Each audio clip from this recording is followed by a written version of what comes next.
Masa kejayaan Daulah Mughal India.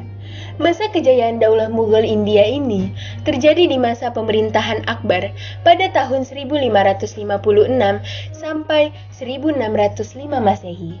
Jalaluddin Muhammad Akbar atau yang dikenal dengan Raja Akbar sangat menyukai diskusi serta mendengarkan orang-orang yang memiliki ilmu dan memiliki pemikiran yang terbuka atas perbedaan yang terjadi sehingga toleransi yang dimiliki pun sangat tinggi. Pada periode ini, kondisi negara sangat stabil. Mughal menjadi negara adikuasa dan tercatat sebagai salah satu kerajaan terbesar di dunia. Penaklukan wilayahnya pada masa pemerintahannya ini mampu memperluas wilayah kerajaan hingga mencakup Asia Selatan. Era pemerintahannya menjadi penanda puncak peradaban Mughal. Namun demikian, dengan banyaknya pemberontakan dan perang saudara, mereka tetap bisa dikalahkan oleh pasukan kerajaan Mughal. Dalam bidang politik, Akbar menerapkan politik toleransi sulahul atau politik universal. Dengan politik ini, semua rakyat India dipandang sama. Mereka tidak dibedakan karena perbedaan etnis dan agama. Politik ini dinilai sebagai model toleransi yang pernah dipraktekkan oleh penguasa Islam. Pada masa Akbar, terbentuk landasan institusional dan geografis bagi kekuatan imperiumnya yang dijalankan oleh elit militer dan politik yang pada umumnya terdiri dari pembesar-pembesar Afgan, Iran, Turki, dan Muslim asli India.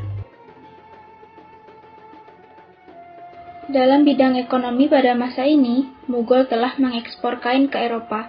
Kontribusi Mughal dalam bidang ekonomi adalah memajukan pertanian. Hasil pertanian itu diekspor ke Eropa, Arabia, Afrika, dan Asia Tenggara bersamaan dengan hasil kerajinan, seperti pakaian tenun dan kain tipis bahan gordin, yang banyak diproduksi di Gujarat dan Bangla.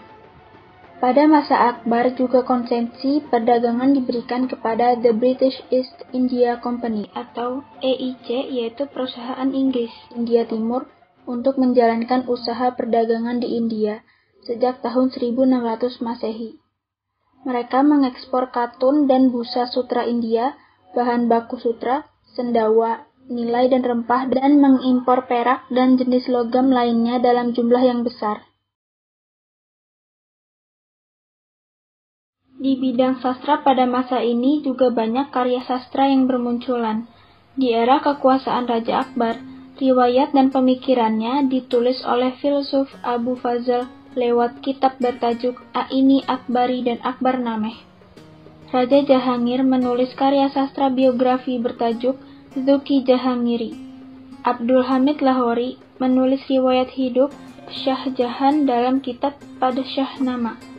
Dan di bidang arsitektur, di era kekuasaan Sultan Akbar, dinasti Mughal mewariskan masjid dan istana di kota Agra.